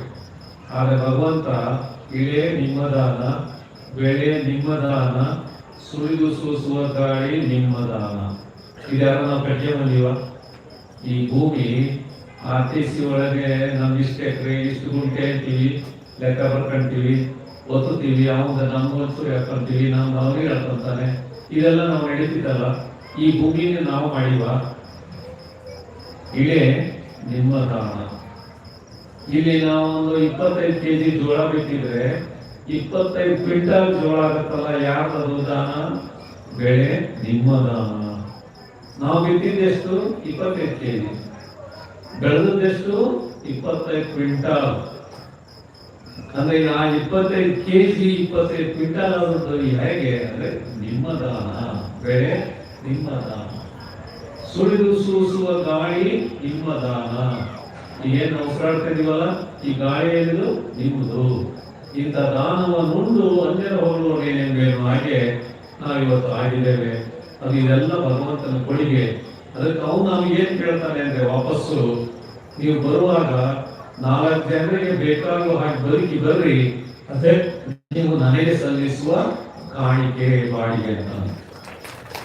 ಇರುವಷ್ಟು ದಿವಸ 4 ಜನರಿಗೆ ಬೇಕಾಗುವ ಹಾಗೆ ಬದುಕ್ರಿ, ಅದೇ ನೀವು ನನಗೆ ಸಲ್ಲಿಸುವ ಕಾಣಿಕೆ. ಇದೆಲ್ಲ ಪುಕ್ಕಟೆ ತಗೊಂಡಿರಿ. ಹಾಗೆ ನಾವೆಲ್ಲರೂ ಕೂಡ ಗಮನಿಸಬೇಕು. ಹೋಗೋ ಮುಂದೆ ನಾವೇನು ತಗೊಂಡು ಹೋಗಲ್ಲ, ಆದರೆ ಪಾಪ ಪುಣ್ಯ ಎರಡುಗಳು ನಮ್ಮ ಜೊತೆಯಲ್ಲಿ ಬರ್ತವೆ. ಅವುಗಳನ್ನು ಗಳಿಸಿಕೊಂಡು ಮುಟ್ಟಿಸ್ಬೇಕು ಅನ್ನೋಂಥದ್ದು ಇವತ್ತು ಜೀವನದ ಸಂದೇಶ ಅನ್ನುವಂಥ ಮಾತನ್ನ ತಿಳಿಸಿ ಬಹಳ ಸಂತೋಷ ಆಗ್ತಾ ಇದೆ. ಇವತ್ತು ಈ ಕ್ಷೇತ್ರ ಇಷ್ಟು ಮಟ್ಟಿಗೆ ಅಭಿವೃದ್ಧಿ ಪಥದಲ್ಲಿ ಸಾಗಿರುವುದನ್ನು ನೋಡಿ ನಮಗೆ ಬಹಳ ಸಂತೋಷ ಆಗಿದೆ. ನಿಜಕ್ಕೂ ಕೂಡ ಯಾರಾದರೂ ಕೆಲವರು ಈ ತರ ಆಸಕ್ತಿ ಇದ್ದಾಗ ಮಾತ್ರ ಇಂಥ ಕ್ಷೇತ್ರಗಳು ಬೆಳೆಯಲಿಕ್ಕೆ ಸಾಧ್ಯ ಅಂತ ಒಂದು ಆಸಕ್ತಿಯನ್ನ ಇವತ್ತು ನಾವು ಈ ಒಂದು ಸಮಿತಿಯ ಮುಖ್ಯಸ್ಥರಾಗಿರ್ತಕ್ಕಂಥ ಶ್ರೀಯುತ ರಾಜಣ್ಣ ಕವಿಯವರ ಬಗ್ಗೆ ಕೇಳಿ ಪ್ರತ್ಯಕ್ಷ ನೋಡಿ ಬಹಳ ಸಂತೋಷ ಆಯ್ತು. ಎಲ್ಲರನ್ನೂ ಜೊತೆಗೂಡ್ಕೊಂಡು ಎಲ್ಲರೊಡನೆ ನೋಡಿ, ಇಲ್ಲೇ ನೀವು ಗಮನಿಸಿದ್ರೆ ಅವರು ಈ ವೇದಿಕೆ ಮೇಲೆ ಬಹಳ ಕುರ್ಚಿಗಳಿತ್ತು. ಅಲ್ಲಿ ಯಾರೋ ಬಂದು ಕೇಳೋ ಈ ಕುರ್ಚಿ ಇರ್ಲಿಲ್ಲ ಅಂತ ಈ ಕುರ್ಚಿಗಳನ್ನೆಲ್ಲ ತರಿಸಿ ಹಾಕಿ ಅವ್ರನ್ನ ಕುಂಡ್ರಿಸಿದ್ರು. ಈ ತರದಲ್ಲಿ ಜನಕಲ್ಯಾಣ ಕಾರ್ಯಗಳನ್ನ ಮಾಡುವಂತ ಮನೋಭಾವವನ್ನ ನಾವು ಇವತ್ತು ಬೆಳೆಸ್ಕೋಬೇಕು. ಇವತ್ತು ಅಧಿಕಾರ ಅನ್ನುವಂಥದ್ದಾಗ್ಲಿ ಸ್ಥಾನಮಾನಗಳ ಮುಖ್ಯ ಅಲ್ಲ. ಸ್ಥಾನಮಾನಗಳು ಸುಮ್ಮನೆ ಬರಲ್ಲ. ಸೇವಾ ಭಾವನೆ ಇದ್ದಾಗ ಮಾತ್ರ ಆ ಸ್ಥಾನಮಾನಗಳು ನಮಗೆ ಬರ್ತಾವೆ. ಪ್ರತಿಯೊಬ್ಬ ಮನುಷ್ಯನು ಕೂಡ ಸೇವೆಯ ಮೂಲಕ ನಾವು ಇವತ್ತು ಕಾಣಬೇಕಾದಂತಹದ್ದು ಬಹಳಷ್ಟಿದೆ. ಆ ಹಿನ್ನೆಲೆಯಲ್ಲಿ ನಮಗೆ ಈ ಹುಬ್ಬಳ್ಳಿ ಅನ್ನುವಂಥದ್ದು ಬಹಳ ಚಿರಪರಿಚಿತವು. 7-8 ವರ್ಷ ಇಲ್ಲಿ ನಾವು ಇದ್ದದ್ದು. ಆ ಸಂದರ್ಭದಲ್ಲಿ 3000 ಮಠದ ಶಿವಲಿಂಗ ಸಂಘದ ಬಗ್ಗೆ ಶ್ರೀಗಳು ಹೇಳಿದ್ರು. ಆ ಮೂಜಗಮ್ಮ ಅವರ ಕಾಲದಲ್ಲಿ ಒಂದು ಹೊಸ ಟೀಮೇ ಶುರುವಾಗ್ತಿದೆ. ಅಲ್ಲಿ ತಯಾರಾದಂತ ಸ್ವಾಮಿಗಳು ಅವರೇನು ಉಲ್ಲೇಖ ಮಾಡಿರಲ್ಲ, ಈಗ ಅವರೆಲ್ಲರೂ ಕೂಡ ಆಯಾ ಕ್ಷೇತ್ರಗಳಲ್ಲಿ ಉತ್ತಮವಾದಂತಹ ಒಂದು ಸಾಧನೆಯನ್ನು ಮಾಡಬೇಕು ಪ್ರೇರಣೆ ಕೊಟ್ಟಂತ ಒಂದು ಕ್ಷೇತ್ರವನ್ನು ಕೂಡ ಶ್ರೀ 3000 ಮಠ ಆಗಿದೆ. ಈ ಹಿನ್ನೆಲೆಯಲ್ಲಿ ಗಮನಿಸಿದಾಗ ಆಗಿನ ಸಮಾಜದ ಪ್ರಮುಖರೆಲ್ಲ ನನಗೆ ಇವತ್ತು ಬಹಳಷ್ಟು ಜನ ಹಳವರು ಇಲ್ಲೆಲ್ಲ ಕವಿಯವರು ತಂದೆಯವರಾಗಲಿ ಅವರೆಲ್ಲ 3000 ಕವಿಯವರು ಅವರೆಲ್ಲ ನಾವು ನೋಡ್ತಾ ಇದ್ವಿ. ಎಲ್ಲ ಧಾರ್ಮಿಕ ಕ್ಷೇತ್ರಗಳಲ್ಲಿ ಮುಂಚೂಣಿಯಲ್ಲಿದ್ದಂತ ವ್ಯಕ್ತಿಗಳಾಗಿದ್ದು. ಆ ಹಿನ್ನೆಲೆಯಲ್ಲಿ ಅವತ್ತು 73ನೇ ಇಸ್ವಿನಲ್ಲಿ ಬರಗಾಲ ಬಿದ್ದಿತ್ತು ಉತ್ತರ ಕರ್ನಾಟಕದಲ್ಲಿ. ಆಗ ಮೂಜಗಮ್ಮ ಅವರು ಪಾದಯಾತ್ರೆ ಮಾಡಿದ್ರು. ನಾವೆಲ್ಲ ಸಾಧಕರು ಜೋಳಿಗೆ ಇಟ್ಕೊಂಡು ಎಲ್ಲ ಮನೆಗೆ ಬಾಗಿಲಿಗೆ ಅಂಗಡಿಗೆ ಹೋಗ್ತಿದ್ವಿ ಕಾಣಿಕೆ ಪಡಿ ಬರಗಾಲಕ್ಕೆ. ನೋಡಿ, ಆ ಕಾಲದಲ್ಲಿ 3.5 ಲಕ್ಷ, ನಾನು 50 ವರ್ಷದ ಹಿಂದೆ ಹೇಳಿ 3.5 ಲಕ್ಷ ರೂಪಾಯಿ ಮತ್ತೆ ಬೇರೆ ಬೇರೆ ಬಟ್ಟೆ, ಕಾಳು, ಕಡಿ, ಹೊದಿಕೆ ಎಂತೆಲ್ಲ ಸಿಕ್ತು. ಲಾರಿ ಗಟ್ಟಲೆ ತಗೊಂಡು ಕೊಟ್ಟಂತೆ. ಅಂದ್ರೆ ಅಷ್ಟು ಈ ಹುಬ್ಬಳ್ಳಿ ಅನ್ನುವಂಥದ್ದು ದಾನದಲ್ಲಿಯೂ ಕೂಡ ಹೆಸರಾಗಿದೆ, ಸೇವೆಯಲ್ಲಿಯೂ ಕೂಡ ಹೆಸರಾಗಿದೆ, ಮುಂಚೂಣಿಯಲ್ಲಿರುವಂತಹದ್ದು. ನಾವು ಆ ದಿನಗಳಲ್ಲಿ ನೆನಪು ಮಾಡ್ಕೊಂಡು ಬಯಸ್ತೀವಿ. R.V. ಪಾಟೀಲ್ ಅಂತೇಳಿ ದೊಡ್ಡ ಡಾಕ್ಟರ್, ಅವರು ಕೋಆಪರೇಟಿವ್ ಹಾಸ್ಪಿಟಲ್ ಬಂದಿದ್ರು, ಆಮೇಲೆ ಸ್ವಂತ ಹಾಸ್ಪಿಟಲ್ ಮಾಡಿದ್ರು. ಅವರು ಇಲ್ಲಿದ್ದಾಗ ಒಂದು ಕ್ಯಾನ್ಸರ್ ಹಾಸ್ಪಿಟಲ್ ಶುರು ಮಾಡಿದ್ರು ಅವರು. R.V. ಪಾಟೀಲ್ ಇವತ್ತೇನಲ್ಲಿದೆ ಅಲ್ಲ ಆ ಸಂದರ್ಭದಲ್ಲಿ ಮೋಳಿಗಳಲ್ಲಿ ಫಂಕ್ಷನ್ ಮಾಡಿದ್ರು. ನಾವು ಕೂಡ ಒಂದು ಫಂಕ್ಷನ್ ಭಾಗವಹಿಸಿ ಸಹಾಯ ಮಾಡ್ರಿ ನೋಡಿ. ಉತ್ತರ ಕರ್ನಾಟಕಕ್ಕೆ ಒಂದು ದೊಡ್ಡ ಆಸ್ಪತ್ರೆ. ಇವತ್ತು ಇವೆಲ್ಲ ಈ ಹುಬ್ಬಳ್ಳಿ ಇತಿಹಾಸದಲ್ಲಿ ಬಹಳ ದೊಡ್ಡ. ಹಾಗಾಗಿ ಆ ಹಿನ್ನೆಲೆಯಲ್ಲಿ ಇವತ್ತು ಕೂಡ ಇದೊಂದು ಹುಬ್ಬಳ್ಳಿ ಅನ್ನುವಂಥದ್ದು ಭ್ರೂಲತಾಪುರಿ ಅಂತ ಏನೇನು ಹೆಸರು ಕರಿತೀವಿ ಅಂತ ಹೆಸರಿನ ನಗರ ಇವತ್ತು ಉತ್ತರ ಕರ್ನಾಟಕದ ಒಂದು ವಾಣಿಜ್ಯೋದ್ಯಮ ನಗರನೂ ಹೌದು, ಧಾರ್ಮಿಕ ಪರಂಪರೆ ಉಳ್ಳಂತ ನಗರನೂ ಹೌದು. ಇಂಥ ಪರಂಪರೆಯ ಈ ಕ್ಷೇತ್ರಕ್ಕೆ ನಾವು ಇವತ್ತು ಬಂದು ನೋಡಿ ಬಹಳ ಸಂತೋಷ ಪಟ್ವಿ. ಅರ್ಧ ಶತಮಾನದ ಹಿಂದಿನ ನೆನಪುಗಳನ್ನ ಮತ್ತೆ ಇವತ್ತು ನೆನಪು ಮಾಡಿಕೊಟ್ಟಂತೆ ಆಯಿತು. ಬಹಳ ಸಂತೋಷ ಆಗಿದೆ ಎನ್ನುವಂತ ಮಾತನ್ನ ಈ ಸಂದರ್ಭದಲ್ಲಿ ತಿಳಿಸಿ, ನಮ್ಮ ಶರಣಬಸವ ದೇವರು ಬಹಳ ಓದ್ಕೊಂಡಿದ್ದಾರೆ, ಬಹಳ ತಿಳ್ಕೊಂಡಿದ್ದಾರೆ, ಇತಿಹಾಸವನ್ನ ಬಹಳ ಚೆನ್ನಾಗಿ ಅಧ್ಯಯನ ಮಾಡಿದ್ದಾರೆ, ಮಠ ಪರಂಪರೆಗಳನ್ನ ಅರ್ಥೈಸಿಕೊಂಡಿದ್ದಾರೆ. ಇವೆಲ್ಲ ನೋಡ್ತೀವಿ. ಹಾಗಾಗಿ ಇಂಥ ಒಂದು ಹುಬ್ಬಳ್ಳಿಯಲ್ಲಿ ನಾವು ಮೊದಲಿಂದಲೂ ಕೂಡ ನಮ್ಮ ಆತ್ಮೀಯ ಶಿಷ್ಯರಾಗಿರ್ತಕ್ಕಂಥವ್ರು ಯತ್ರಾಸ್ಪುರವರು ನಮ್ಗೆ ನಾವಿನ್ನು ವಿದ್ಯಾರ್ಥಿ ದೇಶದಲ್ಲಿದ್ದಾಗಿಂದ ಪರಿಚಯ. ಇವತ್ತಿಗೂ ಅದೇ ಸಂಬಂಧವನ್ನ ಯತ್ರಾಸ್ಪುರ ಕುಟುಂಬದವರು ಉಳಿಸ್ಕೊಂಡು ಬಂದಿದ್ದಾರೆ. ಮನೆ ತಾನೇ ಅನುಭವ ಮಂಟಪ ಅಂತ ಒಂದು ಜಮೀನಲ್ಲಿ ಮಾಡಿದ್ದಾರೆ. ಅದು ಉದ್ಘಾಟನೆಗೆ ಬಂದಿದ್ವಿ. ಮತ್ತೆ ಮುಂದಿನ ತಿಂಗಳು 21 ಒಂದು ಕಾರ್ಯಕ್ರಮ ಇಟ್ಕೊಂಡಿದ್ದಾರೆ. ಇವೆಲ್ಲ ನಿಜಕ್ಕೂ ಕೂಡ ಆತ್ಮೀಯ ಸಂಬಂಧ ಕೆಲವು ಮನೆತನಗಳೊಡನೆ ಇವತ್ತಿಗೂ ನಮಗಿದೆ ಅನ್ನುವಂಥದ್ದನ್ನ ಮತ್ತೊಮ್ಮೆ ನಿಮಗೆ ನೆನಪು ಮಾಡಿಕೊಟ್ಟು ಇಂಥ ಕಾರ್ಯಕ್ರಮಕ್ಕೆ ಕರೆದಂತಹ ರಾಜಣ್ಣ ಕೊರ್ಮಿಯವರ ಒಂದು ವಿಧೇಯತೆ, ಧಾರ್ಮಿಕ ಶ್ರದ್ಧೆ, ಗುರುಗಳಲ್ಲಿರ್ತಕ್ಕಂಥ ಆ ಒಂದು ಭಕ್ತಿ ಭಾವ, ಸೇವಾ ಭಾವನೆ, ಇವೆಲ್ಲವೂ ಕೂಡ ಆದರ್ಶ. ನೀವೆಲ್ಲ ಅದಕ್ಕೆ ಸಹಕಾರ ಮಾಡ್ತಾ ಇದ್ರಿ ಅದನ್ನು ಕೇಳಿದ್ರು. ಒಂದು ಘಟನೆ ಹೇಳಿದ್ರು, ಈ ದೇವಸ್ಥಾನ ಗದ್ದಿಗೆ ರಸ್ತೆಗೆ ಹೋಯ್ತು ಅಂತಂದಾಗ ಒಂದಿಷ್ಟು ಸಣ್ಣದಾಗಿ ಏನೋ ಮಾಡೋಣ ಅಂತ ಅವರು ಎಲ್ಲರನ್ನೂ ಕರೆದ್ರೆ ಈ ಸೇರಿದವರೆಲ್ಲ ಹೇಳಿದ್ರಂತೆ, ಶಿಲಾ ಮಾಡ್ಕೊಂಡೆ ಹೊಸದಾಗೆ ಮಠ ಮಾಡಿಬಿಡೋಣ. ಅವ್ರಿಗೆ ಮತ್ತಷ್ಟು ಉತ್ಸಾಹ ಬಂತು. ಈಗ ಎಲ್ಲರೂ ಕೂಡಿದ್ರಿ, ಇಂಥ ಬೃಹತ್ ಶಿಲಾ ಮಂಟಪದ ನಿರ್ಮಾಣ ಆಯಿತು. ಹೀಗೆ ಸಾರ್ವಜನಿಕ ಕೆಲಸದಲ್ಲಿ ಶ್ರದ್ಧಾ ಭಾವನೆಯನ್ನು ಬೆಳೆಸ್ಕೊಳ್ಬೇಕಾದ್ದು ಇವತ್ತಿನ ದಿನಮಾನಕ್ಕೆ ಅತಿ ಅಗತ್ಯ ಅನ್ನುವಂಥ ಮಾತನ್ನು ಹೇಳಿ, ಯಾರಿಗೊಮ್ಮೆ ಮನ ಇದ್ದಾಗ, ನೆಣ ಇದ್ದಾಗ, ಹಣ ಇದ್ದಾಗ, ಮನ ಇದ್ದಾಗ ದಾನ ಮಾಡಬೇಕು. ಹಣ ಇದ್ದಾಗ, ನೆಣನೂ ಇದ್ದಾಗ ಏನ್ ಮಾಡ್ತೀರಿ? ಮನಸ್ಸು ಇಲ್ಲ. ಅದಕ್ಕೆ ಹಣ ಇದ್ದಾಗ, ನೆಣ ಇದ್ದಾಗ, ಮನಸ್ಸಿದ್ದಾಗ ದಾನ ಮಾಡಬೇಕು. ಹಾಗೆ ಸಾರ್ವಜನಿಕ ದಾನ ಮಾಡ್ರಿ, ಅದೇ ನಿಜವಾದ ನಮ್ಮ ಪುಣ್ಯ ಅಂತ ಹೇಳಿ ನಿಮಗೆಲ್ಲ ಶುಭ ಕೋರಿ ನಮ್ಮ ಆಶೀರ್ವಚನ ಮುಕ್ತಾಯ ಮಾಡ್ತೇವೆ.